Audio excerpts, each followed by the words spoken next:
Whoa. Good morning, everyone. Um, I we're going to be talking today about communication with our children, and and the reason for this is that the survey that we sent out, it was the number one that came up as that interested you. So we want to respond to that and do what you're asking for. So communication in parenting is essential. And it should start right from little so that it grows and you have good communication through the whole time that you're with your kids. However, if you didn't do that and you don't have good communication with your teenager, it's never too late to start. If any of you have been to therapy and you learn to communicate with your spouse, you know that it's never too late to start. So, so, um, but as kids get older, the problems get bigger. So you'll be facing, as they head into their teens, the parties and the drinking issues and the sex life and the drugs that they might be seeing being used.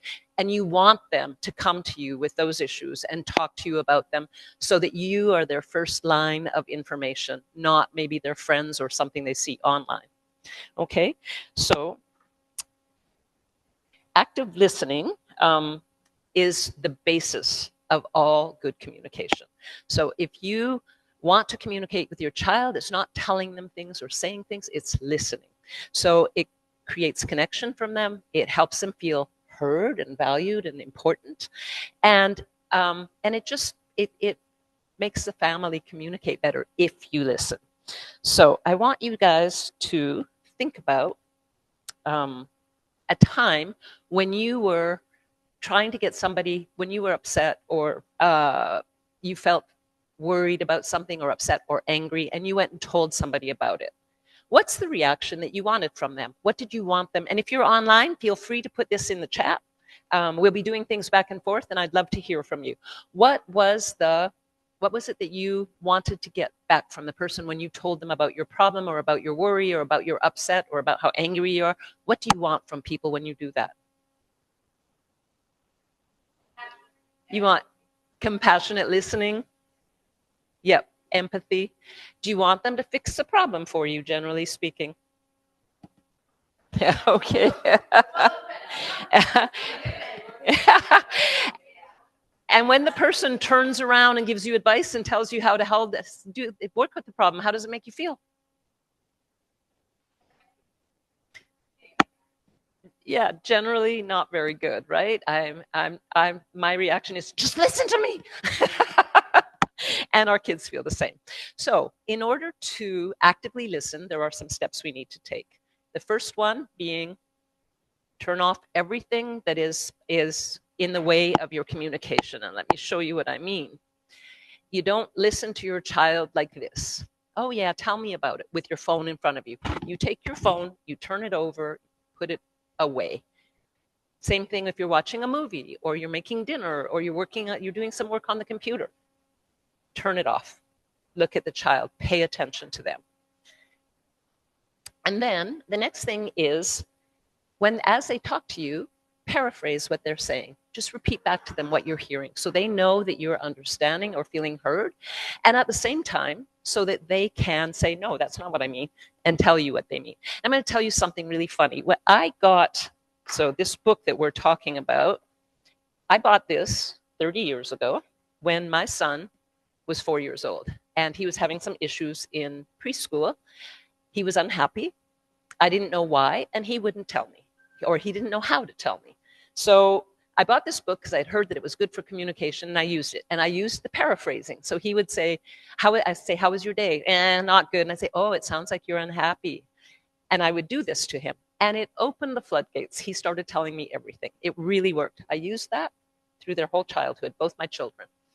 Then lo and behold, one day my son was working in a summer camp when he was 15. And he had a group of kids with one boy in it that was just really hard to deal with. And he was struggling. And then one day he came home and said, hey, Mom, I tried that thing that you do with us, and it works. And I said, what thing? And he said, yeah, that thing where you repeat back to us what we're saying. And I was like, oh, you knew I was doing that? And he said, Yeah, obviously, it was pretty clear you were doing that, but it works anyway. And so, even if you feel awkward or strange doing it, practice it. It really does work in getting communication to open up. And then validating feelings. We have a tendency to say, oh, don't cry. It's not so bad. Instead of saying, you seem really sad today. Validate those feelings. And the next one that we're looking at is asking open-ended questions. What you want to do is get the child to go further into what they are feeling. So you just ask, oh, and why did you feel that way? Or what happened next? Or, and then when she said that, how did you feel? Or ask those open-ended questions to get them to go deeper into their thinking. And avoid giving those famous solutions. We want them to find their own solutions. And this creates resiliency for life. If they depend on you for solutions, they will not be able to help themselves later on. So this is a really important step. And when you find solutions for them, they don't feel listened to. They don't feel heard. So this is important. The next thing is you start that cycle all over again, because when they say, yeah, I'm really mad, and they're going into their thing, they start discussing it, they're going to discover that maybe the underlying emotion isn't anger. Maybe it's hurt. Maybe they're hurt by somebody and they cover up that hurt by feeling angry. And so as we explore those emotions, they get to decide what they really feel. And therefore, we keep this active listening going around. It takes time. It's not instant. Okay? So, how many of you have heard your children say, you never listen to me? You're not listening to me. I heard that a lot. Even with practicing these, I heard it a lot. So we're going to be looking at this one. You can see the father paying attention to a game and saying, I can listen and watch the game at the same time, but you don't show, it doesn't feel that way. So we want to listen with full attention. We want to give the kids their attention when they want to be heard. And that starts with turning off the distraction. So turning off that TV or that whatever you're using, then turn your body towards the child. Look directly at them, not keeping your back to it while you're busy with something else. Look directly at the child, and then talk less than they speak. Listen more than you talk. And you'll see in this, Dad hasn't said a word. He's just listening. And this is so important for our kids. Okay. In this little cartoon, who's doing most of the talking? Look at the words coming out of the mouths. Who's doing most of the talking?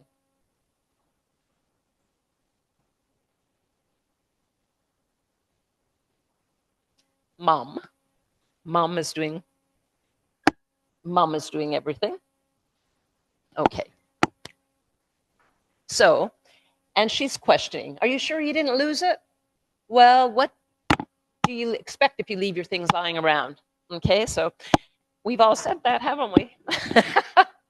You've had things taken before, you know, this isn't the first time. I always tell you, keep your valuables on your desk, in your desk. The trouble with you is you never listen. So she's gone from asking questions to giving a suggestion to giving her a boche. That's basically what she's done.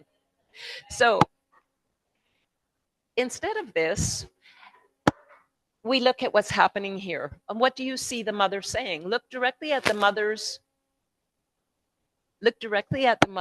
words. What is she saying?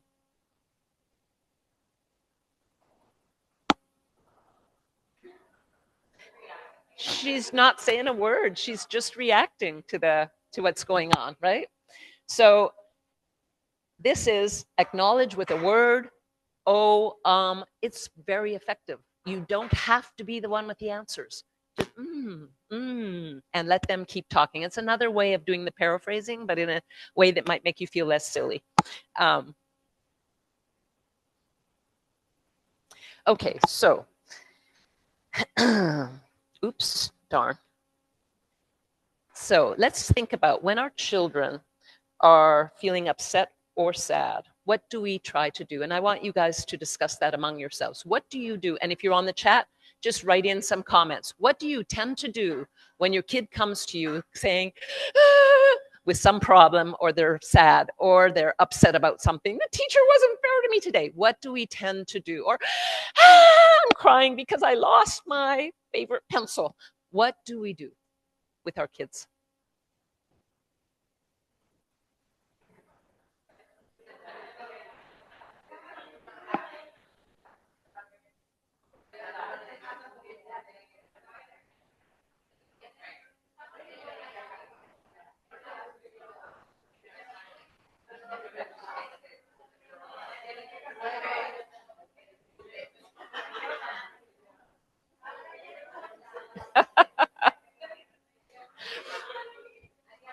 Okay. Does anybody want to share out one of the comments or things that you do with your child when they're upset to help? What do we tend to do?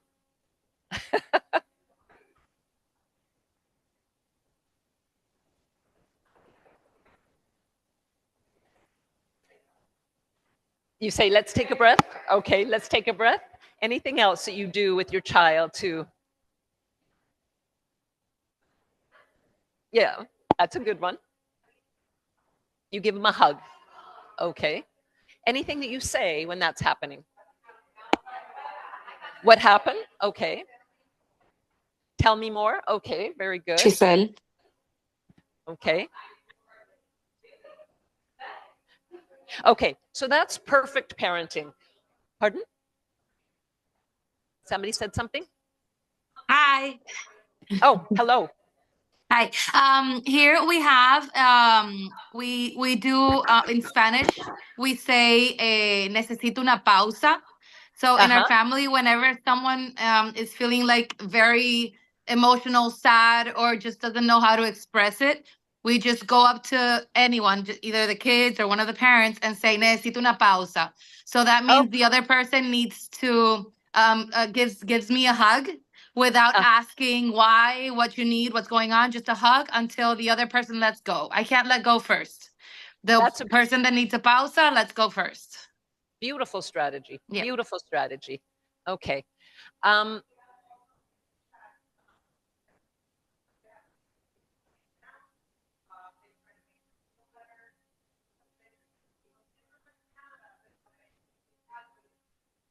Okay, so the playing it down and trying to make them feel better is definitely what our more traditional, what happened before. And if we're not doing those things, that's great. But if we are doing those things, it's something to think about and change. My mom's favorite was, here, have a cookie. It'll make you feel better. And I think that turned into like an eating problem whenever I feel anxious. It's like, oh, I'm going to go eat. So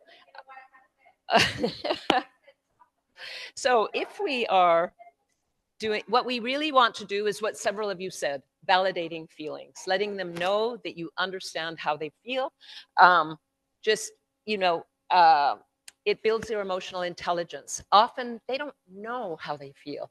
Often they may think that they're feeling one thing, but it's actually something else. And so talking about those feelings helps them develop that really important emotional intelligence that will take them through life, that will help them deal with the issues that that come up with. So this is an extremely important piece, is validating the emotions, talking about the emotions, and what we can do with the emotions. I think a lot of people are frightened that when they say they're angry and they hit their fist through a door, that goes together. So you can't let them feel angry. But that's not it. They're allowed to feel angry. What they're not allowed is to put their fist through the door. What they're not allowed is to go and hurt somebody else because they're angry. So then we talk about the feeling and the action. What could you do instead of hitting somebody? What is the difference between the feeling and the action? So instead of denying the feeling, and we're going to look at what this father says when the child has a turtle who died.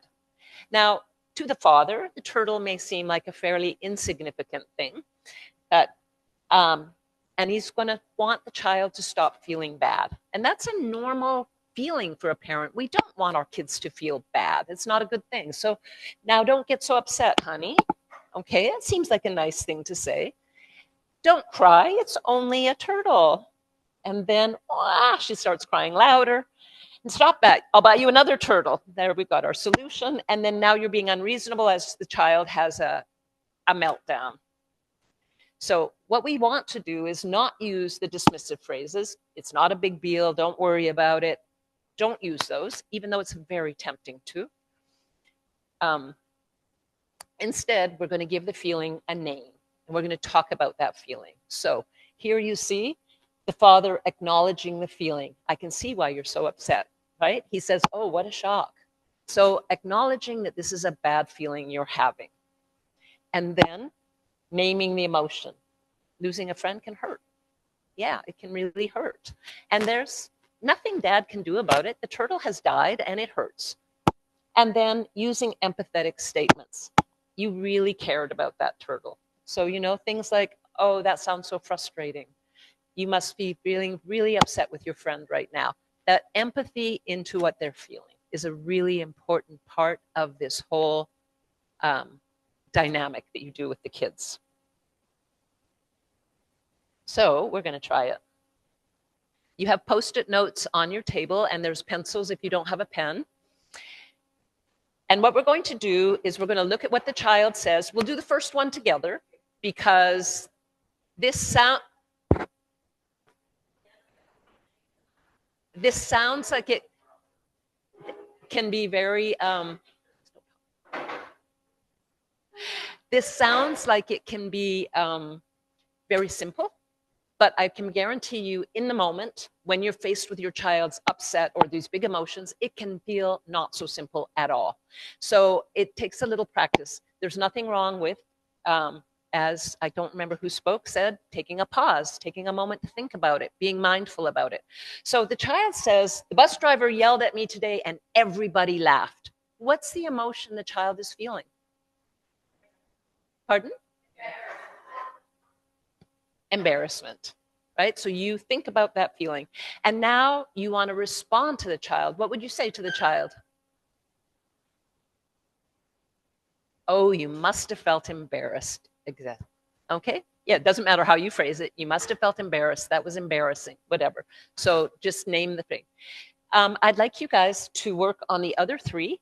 Put the word that defines the emotion, and then the little thing that you would say on together in groups if you like, on your own. If you're on the chat, you can write it in. Just tell us what you would say when the child says, just because of a little rain, the teacher said we can't go on the field trip. She's dumb. This must be happening a lot in the past 2 months.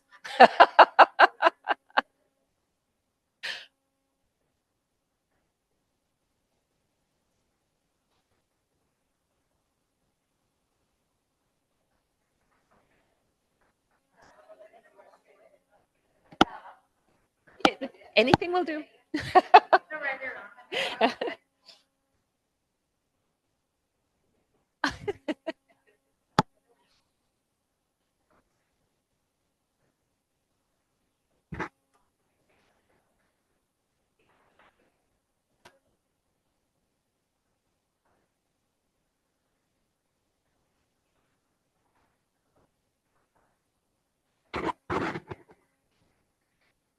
Let's wait till the end and do all of them. Let me know when you're done.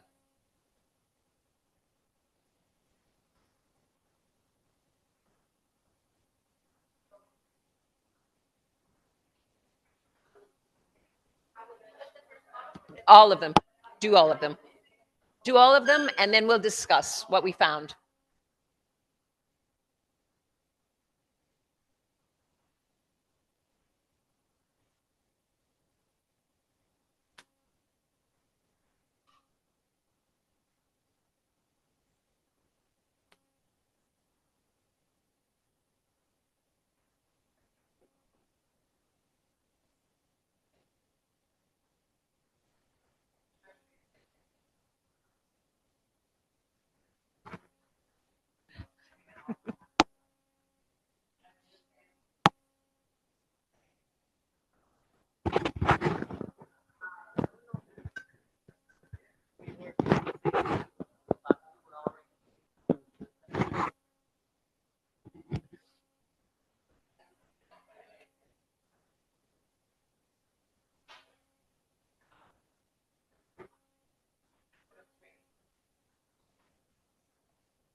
Is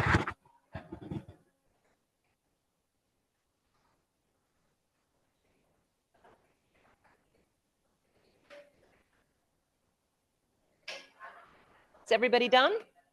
Okay, let's share out a little bit. Let's share. What did you get? What did you think was the emotion in this one? What did you guys identify? Frustrated? Yep. Okay. Unfair? Uh-huh. Would upset? Yeah, there's a number of different ways that you could, and it doesn't matter. There's no one right answer, okay? Whichever one you, and what would you say to the child? That must be frustrating. Yep, just acknowledge their emotion, right?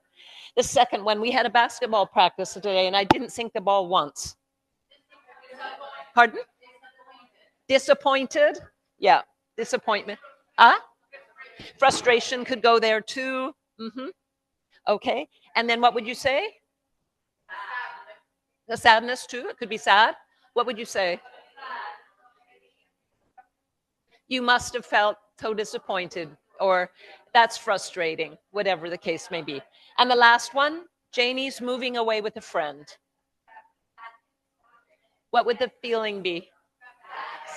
Sad or, yeah, frustration or sad. And what would you say?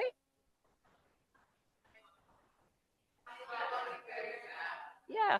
Oh, yeah, it's really hard. It's sad when a friend leaves us, you know, when it's anything like that. Now, notice there's no right or wrong answer. Maybe the child, when you say, oh, you must feel frustrated about the basketball, he might say, no, I'm mad at myself. And that's okay. That's okay. Then you discuss that emotion. It's not about getting it right. It's about carrying on to really discover what the child feels. So don't be afraid of giving the wrong emotion. Okay. So to recap, we're going to hold off on giving advice. We are going to resist the temptation to fix it. And we're going to keep reflecting on the child's emotions and going through it. And you will see that in the end, often a child will come to their own decision. Yeah, okay, I guess I understand the teacher. It's sometimes been flooding really badly, and maybe they're scared. They might come to their own conclusion.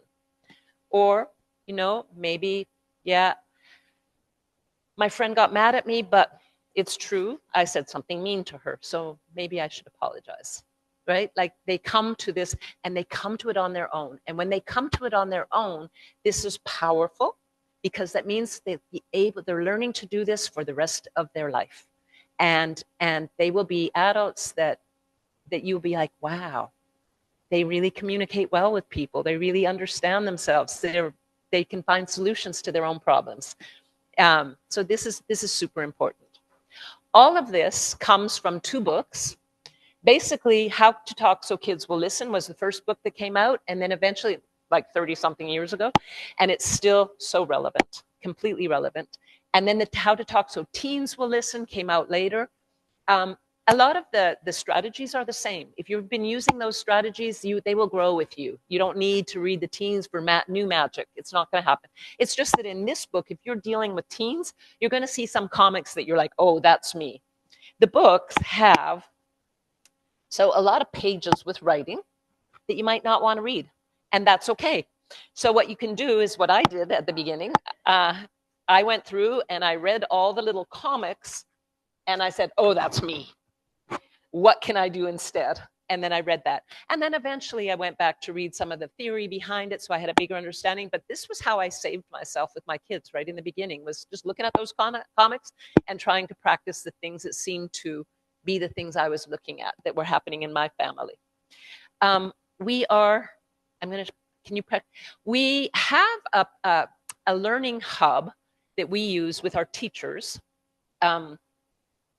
It's a hub where we put all our classes, our lessons, and when we do our Friday PL, our professional learning, we get together in small groups and we go to the part of the hub that we're working on. We have opened up a part of that hub to parents in case you want it. So if you look at the parent empowerment zone, so far we have 3 different things. The first one being communicating with our children. If you would like to get the book and then maybe with a small group of friends, do a book study, you can ask us to take that and make a copy where just you and your friends go in and can talk. There's a feed, you can write to each other, you can share ideas, and that's a nice little place to do that where it's private. It's just you, and you can look at everything. You can talk together. So we're doing these little areas for parents, and later we're building something about tech, how to deal with tech, and the importance of free play, which we see as becoming a really big issue right lately. So if any of those interest you, let us know, and we will invite you in and create a space for you to go in and work with your friends or with your maybe the parents in the class or whatever, if you all want to be on the same wavelength, and it can be really helpful. If you don't want to, you don't have to. This is just an offer for you. Okay, do you want to put it back to the oops. Okay. Any questions or comments or things you want to talk about?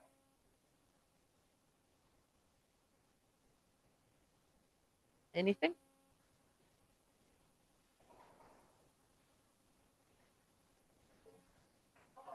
Yes.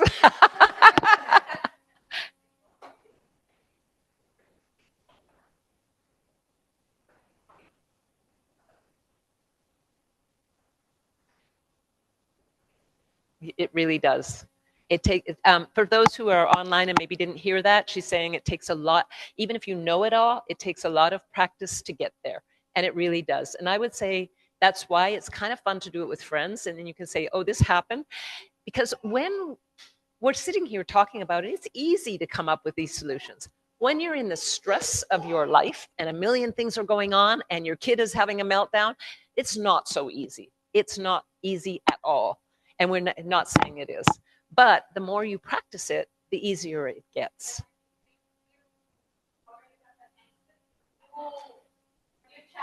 Comes up, exactly.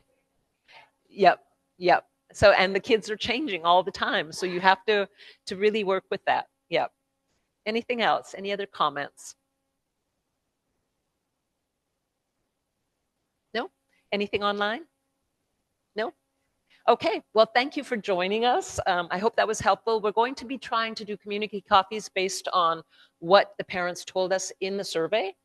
If you didn't answer the survey, but you have ideas or things, just write us. We will happily meet your needs in these community coffees instead of just what we think you need.